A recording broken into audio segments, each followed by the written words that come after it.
At around 2 p.m., presidential aspirant retired Major General Mugisha Muntu left the Alliance for National Transformation headquarters and made his way towards the nomination venue.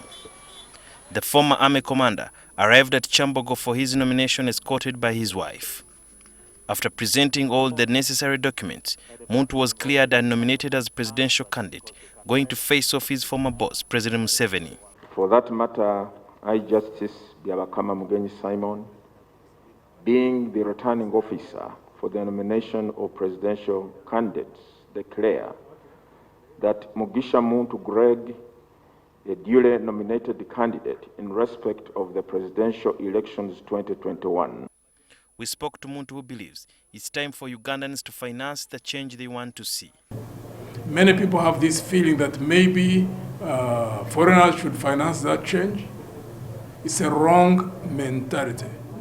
Ugandans who want to see change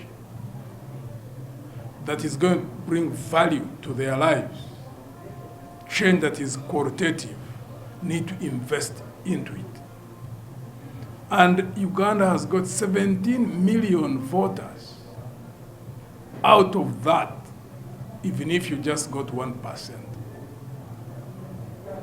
or even 0.5%, because if you give half of 1 percentage point, that would mean about 800,000 people. Even if you reduce that further, and you got 300,000 Ugandans who can give 20,000 shillings a month, that would be 6 billion a month.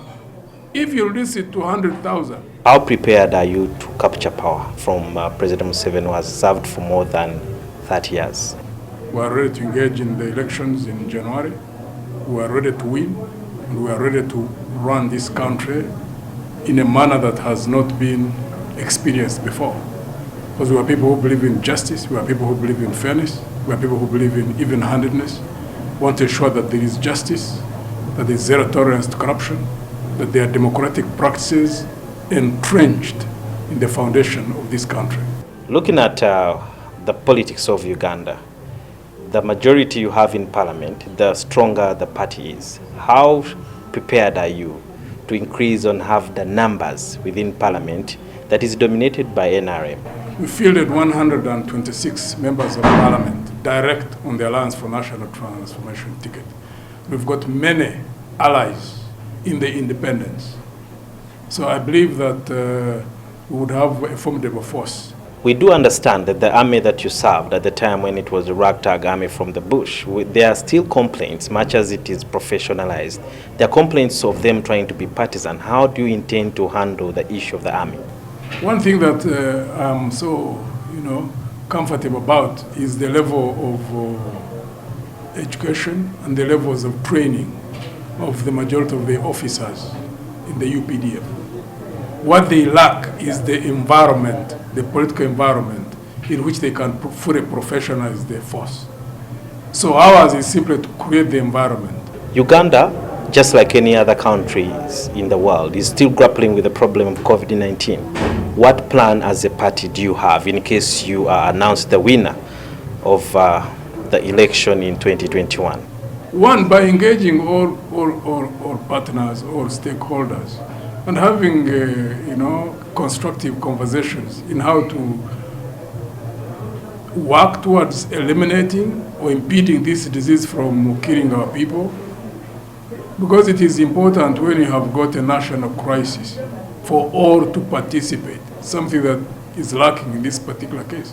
You find the regime wants to get involved because of their fear. They think that maybe if they participate alone, that's the only way they can take political advantage. But why take political advantage when there is a possibility that many people can die?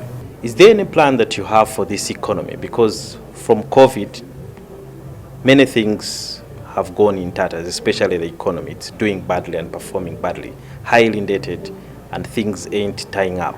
What plan do you have as ANT? Economy, first, we're a disciplined group of people.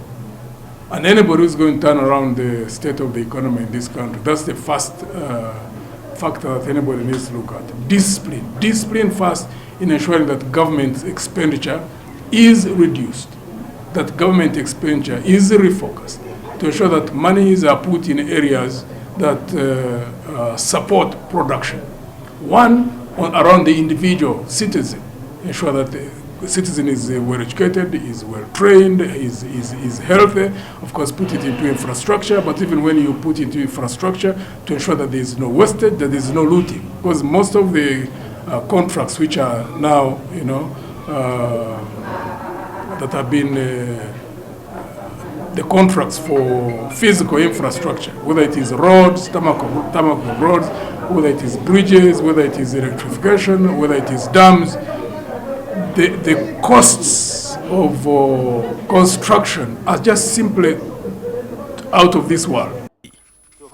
The former legislator in the East African Legislative Assembly will face off against other opposition candidates and President Museveni. Muntu says COVID-19 was a big setback for his party, which was launched shortly before the first COVID-19 case was registered in Uganda in March. Sudhir Byaruhanga, NTV.